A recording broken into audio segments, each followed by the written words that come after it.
Welcome to SS news. నేను మీ శోభ.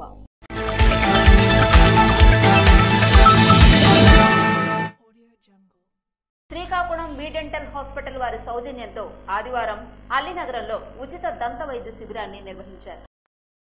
Haimavathi Satyarao charitable trust వారి ఆధ్వర్యంలో శ్రీకాకుళం బి డెంటల్ హాస్పిటల్ వారి సౌజన్యంతో ఆదివారం డాక్టర్ బిఆర్ అంబేద్కర్ జయంతి సందర్భంగా ఉచిత దంత వైద్య శిబిరం అల్లినగరంలో నిర్వహించారు.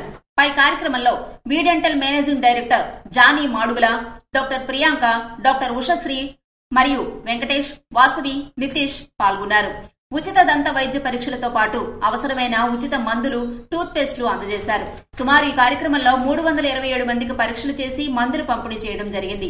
పై కార్యక్రమంలో హెచ్ఎస్ఆర్ ట్రస్ట్ సభ్యులు రామారావు, హరి, శ్రీనివాస్, సూర్యకుమారి, సత్యవతి, ఉమా, ఢిల్లీరావు, చైతన్య మహిళా మండలి అధ్యక్షురాలు, సభ్యులు తదితరులు పాల్గొన్నారు.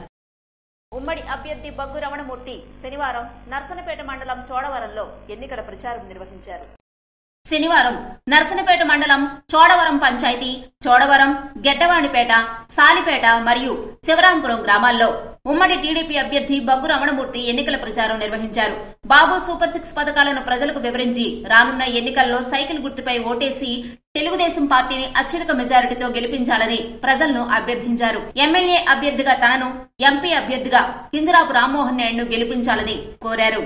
3వ వంతు కల్పించింది తెలుగుదేశం పార్టీ, చంద్రబాబు నాయుడు. ఆవేళ అన్న ఎన్టీ రామారావు ఆస్తిలోకి కల్పిస్తే మహిళలకి ఆత్మ గౌరవాన్ని మగవాళ్ళతో సమానంగా అభివృద్ధి చెందారంటే తెలుగుదేశం పార్టీ, చంద్రబాబు నాయుడు. కారణం అతనికి ఒకటే ఆలోచన, మరి మగవారితో సమానంగా ఆడవాళ్ళు ఎదగాలి. సమాజం అంటే ఒక్క మగవాళ్లే కాదు, ఆడ మగ కలిపితే సమాజం అభివృద్ధి చెందాలంటే ఆడవాళ్ళు కలిపి అభివృద్ధి చెందాలనే ఆలోచించే వ్యక్తి చంద్రబాబు నాయుడు గారు.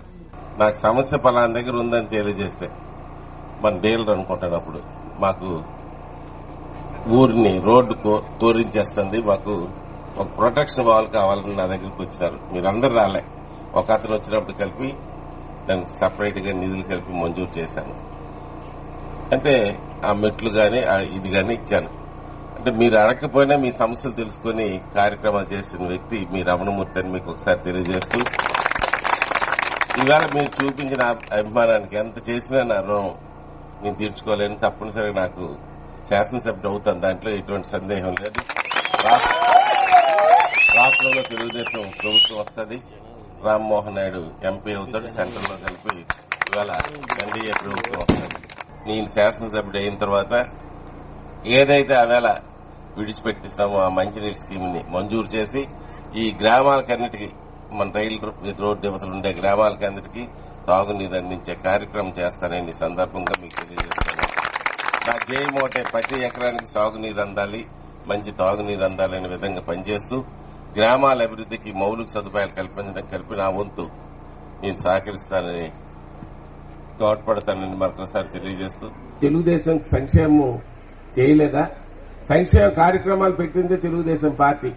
అవాళ అన్న ఎన్టీ రామారావు 35 రూపాయలు పెన్షన్ పెడితే 70 రూపాయలు పెట్టింది చంద్రబాబు నాయుడు గారు. మళ్ళా ఆ 70ని 200 వచ్చిన ప్రభుత్వం చేస్తే 10 సంవత్సరాల వరకు ఆ 200 ఉంది. మళ్ళా 2000 వరకు పెంచింది ఘనత తెలుగుదేశం పార్టీ, చంద్రబాబు నాయుడు దొక్కుతుంది. నేను శాసనసభకు పోటీ చేస్తున్నాను. మన రామ్మోహన్ నాయుడు గారు పార్లమెంట్ పోటీ చేస్తున్నారు. మా ఇద్దరికి సైకిల్ గుర్తుపై ఓటు వేసి గెలిపిస్తారని. కార్యక్రమంలో కూటమి టీడీపీ, జనసేన, బీజేపీ నాయకులు, కార్యకర్తలు పాల్గొన్నారు. టీడీపీకి అంతిమ ఘడియలు దగ్గర పడ్డాయంటున్న మాజీ డిప్యూటీ సీఎం ధర్మాన కృష్ణదాస్. రాష్ట్రంలో తెలుగుదేశం పార్టీకి అంతిమ ఘడియలు దగ్గర పడ్డాయని, అందుకే ముఖ్యమంత్రి జగన్మోహన్ రెడ్డిపై దాడికి పాల్పడ్డారని, ఇలాంటి దుశ్చర్య ప్రజలందరూ ముక్తకంఠంతో ఖండించాలని మాజీ డిప్యూటీ సీఎం ధర్మాన కృష్ణదాస్ పేర్కొన్నారు.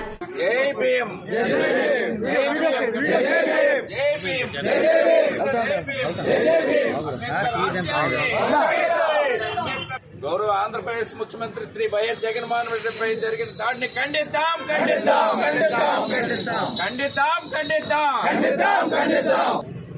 నిన్న విజయవాడ జరిగినటువంటి సంఘటన మన ప్రీతమ ముఖ్యమంత్రి జగన్మోహన్ రెడ్డి గారిపై అశేషమైన జనవాహిని ఉదయం నుంచి కూడా ప్రచార సభలో పాల్గొని పెద్ద ఎత్తున వేలాది మంది ప్రజలు నిరాదరణ పడినటువంటి సందర్భానికి ఈర్చబడి ప్రతిపక్షాలు చేసినటువంటి చంద్రబాబు నాయుడు గారి గూండాలు వైఎస్ఆర్ పార్టీ అప్రతిష్ట పాలు చేయాలన్నటువంటి లక్ష్యంతో చేసేటువంటి కార్యక్రమంగా మరి జగన్మోహన్ రెడ్డి గారిపై జరిగిన దాడిని తీవ్రంగా వైఎస్ఆర్ పార్టీ రాష్ట్ర శ్రేణులన్నీ కూడా ఖండిస్తున్నాయి.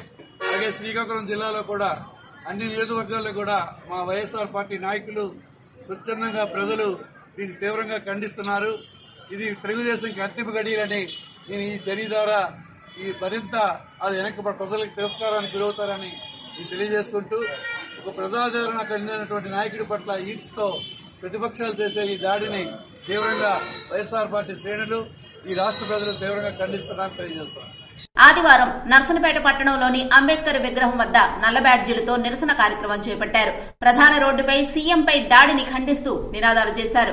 కార్యక్రమంలో వైసీపీ ఎంపీ అభ్యర్థి పేరాడ తిలక్ కూడా ఉన్నారు. కార్యక్రమంలో నర్సనపేట మండల వైఎస్ఆర్ కాంగ్రెస్ పార్టీ ముఖ్య నాయకులు, కార్యకర్తలు, అభిమానులు పాల్గొన్నారు. శనివారం నైర్కటకంలో 100 కుటుంబాలు, రెహమాన్పురంలో 15 కుటుంబాలు టీడీపీని వీడి వైసీపీలో చేరాయి. నర్సనపేట నియోజకవర్గంలో తెలుగుదేశం పార్టీ ఓటు బ్యాంకు ఖాళీ అవుతుంది. ప్రతిరోజు ప్రచారం చేపడుతున్న గ్రామాల్లో తెలుగుదేశం పార్టీ నుండి వైసీపీ పార్టీలో చేరుతున్న వారి సంఖ్య అధికమవుతుంది. శనివారం జలమూరు మండలం నగిరికటకం పంచాయతీలో 100 కుటుంబాలు వైసీపీలో చేరగా, ఆదివారం పోలాకి మండలం రెహమాన్పురం పంచాయతీలో 15 కుటుంబాలు తెలుగుదేశం పార్టీని వీడి వైఎస్ఆర్ కాంగ్రెస్ పార్టీ గూటికి చేరాయి. వైఎస్ఆర్ కాంగ్రెస్ పార్టీ అభ్యర్థి ధర్మాన కృష్ణదాస్ ప్రచారం మొదలుపెట్టినప్పటి నుంచి ఈ రోజు వరకు ప్రతిరోజు తెలుగుదేశం పార్టీని వీడి వైఎస్ఆర్ కాంగ్రెస్ పార్టీలో ప్రజలు చేరుతూనే ఉన్నారు. ఈ పరిణామం తెలుగుదేశం పార్టీ ఓటమికి దారి చూపుతుండగా వైఎస్ఆర్ కాంగ్రెస్ పార్టీ అభ్యర్థి మెజారిటీ దిశగా పయనింపజేస్తుంది. శనివారం, ఆదివారం తెలుగుదేశం పార్టీని వీడి వైఎస్ఆర్ కాంగ్రెస్ పార్టీలోకి వచ్చిన తెలుగుదేశం పార్టీ మద్దతుదారులను మాజీ డిప్యూటీ సీఎం నర్సనపేట వైసీపీ అభ్యర్థి ధర్మాన కృష్ణదాస్, యువ నాయకులు ధర్మాన కృష్ణ చైతన్యలు పార్టీ కండువాలు వేసి వీరందరినీ పార్టీలోకి ఆహ్వానించారు. వీరంతా సీఎం జగన్మోహన్ రెడ్డి సంక్షేమము, అభివృద్ది పాలనకు నచ్చి మెచ్చి వైఎస్ఆర్ కాంగ్రెస్ పార్టీలో చేరుతున్నట్లు స్పష్టం చేశారు. కార్యక్రమంలో యువ నాయకులు Dharmana Ramalingam Naidu, DCCB chairman Karivi Rajeswara Rao, MPP Vanagopi, Muddada బైరేగి Naidu తదితరులు పాల్గొన్నారు. మహానేత భారతరత్న డాక్టర్ బిఆర్ అంబేద్కర్ జయంతి సందర్భంగా ఆయన విగ్రహానికి పూలమాలలు వేసి నివాళులర్పించిన ధర్మాన తేజ్ కుమార్ ఆదివారం భారత రాజ్యాంగ నిర్మాత, దళిత బలహీన వర్గాల వికాసానికి పాటుపడిన మహానేత బిఆర్ అంబేద్కర్ జయంతి సందర్భంగా సారవకోట మండలంలో సారవకోట, కుమ్మరిగుంట, సవరడ్డపనస గ్రామాల్లో అంబేద్కర్ విగ్రహానికి పూలమాలలు వేసి నివాళులర్పించిన ఆంధ్రప్రదేశ్ రాష్ట్ర తెలుగుదేశం పార్టీ బీసీ సెల్ అధికార ప్రతినిధి ధర్మాన తేజ్ కుమార్ మరియు నర్సనపేట నియోజకవర్గ ఎస్సీ సెల్ అధ్యక్షులు సారవకోట రామారావు, సారవకోట మండల ఎస్సీ సెల్ అధ్యక్షులు టంప ఎర్రయ్య, జనసేన నాయకులు బొచ్చల పృథ్వీ మరియు యూత్ దళిత సంఘం ముఖ్య నాయకులు ఈ కార్యక్రమంలో పాల్గొన్నారు. ఆదివారం తెదేపా మండల అధ్యక్షుడు ముప్పిడి సురేష్ ఆధ్వర్యంలో వైకాపాను వీడి సుమారు 1500 కుటుంబాలు టీడీపీలో చేరాయి. లావేరు మండలం మురపాకలో ఆదివారం తెదేపా మండల అధ్యక్షుడు ముప్పిడి సురేష్ ఆధ్వర్యంలో వైకాపాను వీడి తెదేపాలోకి సుమారు 1500 కుటుంబాలు చేరాయి. కార్యక్రమానికి ముఖ్య అతిథిగా మాజీ కేంద్ర మంత్రి పోసుపాటి అశోక్ గజపతిరాజు, ఉత్తరాంధ్ర తెదేపా కోఆర్డినేటర్ శ్రీనివాసరెడ్డి పాల్గొన్నారు. పార్టీలో చేరిన వారందరికీ ఎన్డీఏ కూటమి ఉమ్మడి అభ్యర్థులు అప్పలనాయుడు, ఎన్ఆర్ కండువాలు కప్పి పార్టీలోకి ఆహ్వానించారు. ఎన్డీఏ గెలుపు రాష్ట్ర అభివృద్ధికి మలుపు అని, రాష్ట్రాన్ని అగ్రగామిగా నిలబడమే బాబు లక్ష్యమని కూటమి అభ్యర్థి గొండు శంకర్ అన్నారు. నియోజకవర్గంలో కూటమి ఎమ్మెల్యే అభ్యర్థి గొండు శంకర్ విస్తృత ప్రచారం చేస్తున్నారు. శంకర్ తరపున ఆయన తండ్రి మాజీ ఎంపీపీ గొండు జగన్నాథరావు, గొండు శంకర్ సతీమణి స్వాతి శంకర్ సైతం నియోజకవర్గం అంతా కలియ తిరుగుతూ బాబు సూపర్ 6 పథకాల ప్రచారం చేస్తూ రాష్ట్ర భవిష్యత్తుకు ఎన్డీఏని గెలిపించాలని కోరుతున్నారు. ఇందులో భాగంగా ఆదివారం గార మండలం బోరవానిపేట పంచాయతీలో శ్రీకాకుళం నియోజకవర్గం తెలుగు మహిళా అధ్యక్షురాలు గొండు స్వాతి శంకర్ అధ్యక్షతన బోర వాసుదేవరావు, రమణమూర్తి, మధుసూదన్ రావు ఎన్నికల ప్రచార కార్యక్రమాన్ని నిర్వహించారు. ఇక రూరల్ మండలం అలికాం కాలనీ కరిమిల్లిపేట గ్రామంలో టీడీపీ, జనసేన, బీజేపీ ఉమ్మడి ఎమ్మెల్యే అభ్యర్థి గొండు శంకర్, మాజీ ఎంపీపీ గొండు జగపతి అధ్యక్షతన సర్పంచ్ రంది అప్పలస్వామి, ఎంపీటీసీ వాడాడ నాగేశ్వరరావు, సుధాకర్ తదితరులు ప్రచారం చేశారు. అనంతరం నగరంలోని జిల్లా పరిషత్ ఎదురుగా ఉన్న హెచ్బీ కాలనీలో శ్రీకాంత్ వర్మ ఆధ్వర్యంలో కూటమిలోని టీడీపీ, జనసేన, బీజేపీ నాయకులతో కలిసి ముమ్మరంగా ప్రచారం చేశారు. ఈ సందర్భంగా గొండు శంకర్ మాట్లాడుతూ సామాన్య, మధ్యతరగతి ప్రజలతో పాటు అన్ని వర్గాల వారిని వైకాపా మోసపుచ్చిందన్నారు. నవరత్నాలతో ప్రజారంజక పాలన అని గొప్పలు చెప్పి అధికారంలోకి వచ్చి నవమోసాలతో నైవంచన చేశారని ఆరోపించారు.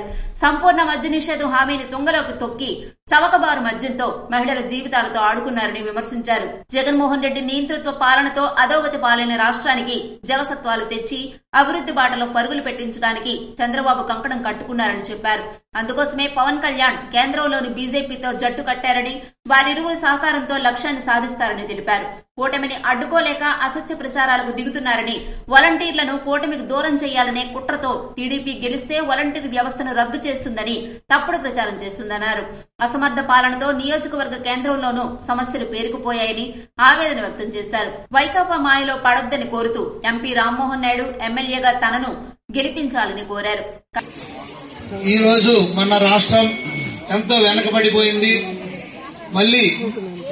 మళ్ళీ మనం రాష్ట్రాన్ని అభివృద్ది పదవుల్లోకి తెచ్చుకోవాలన్నా, మన భవిష్యత్తు బాగోవాలన్నా మళ్ళీ ఎన్డీఏ నేతృత్వంలో నారా చంద్రబాబు నాయుడు గారు ముఖ్యమంత్రిగా ఇక్కడ ప్రభుత్వం ఏర్పాటు చేసుకోవాలి.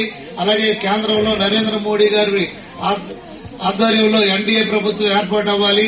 ఈ కూటమి ఏర్పాటు అవ్వడం కూడా మెయిన్ ఉద్దేశం మనం కేంద్రంతో మళ్లీ ఇక్కడ వీలైనంత వరకు నిధులు రాబట్టుకుని అభివృద్ది పదవుల్లోకి వెళ్లాలంటే కేంద్ర సహాయ సహకారాలు అవసరం కనుక దాంట్లో భాగంగా పవన్ కళ్యాణ్ గారు ఎంతో ముందు చూపుతో ఆయన వచ్చి ఈ కూటమి ఏర్పాటుకి తన వంతు సహకారం చేశారు.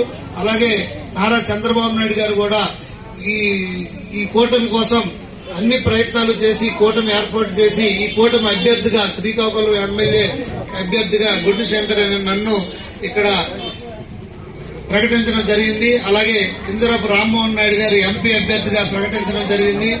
పార్టీకి గత 40 సంవత్సరాలుగా మేము చేసిన సర్వీస్ గాని మా కుటుంబం, అలాగే ఒక సామాన్యమైన కుటుంబం నుండి వచ్చిన నన్ను ఈ అభ్యర్థిగా ప్రకటించడం నారా చంద్రబాబు నాయుడు గారు, లోకేష్ అన్న గారు కూటమితో ఒప్పించి ప్రకటించడం జరిగింది.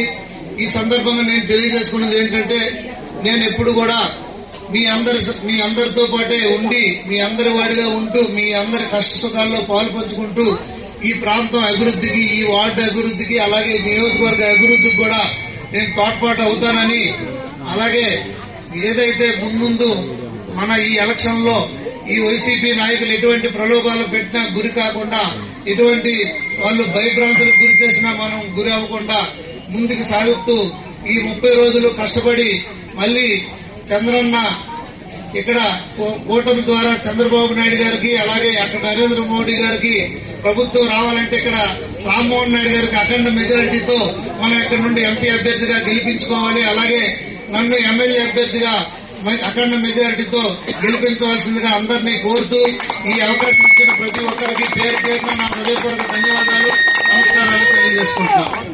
జై తెలుగుదేశం, జై బీజేపీ, జై జనసేన, చంద్రబాబు గారి నాయకత్వం, నరేంద్ర మోడీ గారి నాయకత్వం, పవన్ కళ్యాణ్ గారి నాయకత్వం. కార్యక్రమంలో జనసేన నాయకులు కోరాడ సర్వేశ్వరరావు, ఉదయ్, గురుప్రసాద్, కామేష్, వెంకీ తదితరులు పాల్గొన్నారు. ఉమ్మడి శ్రీకాకుళం జిల్లా జనసేన పార్టీ ప్రధాన కార్యదర్శిగా నియామకమైన యూపీ రాజు. విజయనగరం జిల్లా రాజాం నియోజకవర్గానికి చెందిన యూపీ రాజు జనసేన పార్టీలో ఆవిర్భావం నుండి నేటి వరకు పార్టీకి తమ సేవలు నిరంతరం అందిస్తూ పార్టీ బలోపేతం కోసం కృషి చేస్తూ రాజాం నియోజకవర్గ జనసేన పార్టీ సేవాదళ సభ్యులుగా మరియు విజయనగరం పార్లమెంటరీ ఎగ్జిక్యూటివ్ కమిటీ సభ్యులుగా కొనసాగుతూ పార్టీలో అంచెలంచెలుగా గుర్తింపు తెచ్చుకుంటూ ఇప్పుడు ఉమ్మడి శ్రీకాకుళం జిల్లా ప్రధాన కార్యదర్శిగా నియామకమైన సందర్భంగా యూపీ రాజుకి రాజాం నియోజకవర్గం నుండి జనసేన పార్టీ నాయకులు, కార్యకర్తలు, వీర మహిళలు శుభాకాంక్షలు తెలియజేశారు. ఈ సందర్భంగా యూపీ రాజు మాట్లాడుతూ పవన్ కళ్యాణ్ అడుగుజాడల్లో నడుస్తూ జనసేన పార్టీ బలోపేతం కోసం కృషి చేస్తానని అన్నారు. జిల్లా ప్రధాన కార్యదర్శిగా అవకాశం కల్పించిన పవన్ కళ్యాణ్ కి మరియు జిల్లా అధ్యక్షుడు పిషుని చంద్రమోహన్ కి ప్రత్యేక ధన్యవాదాలు తెలుపుకున్నారు. ఇవి ఈనాటి వార్తలు. మరిన్ని వార్తలతో మళ్లీ కలుద్దాం. చూస్తూనే ఉండండి SS న్యూస్.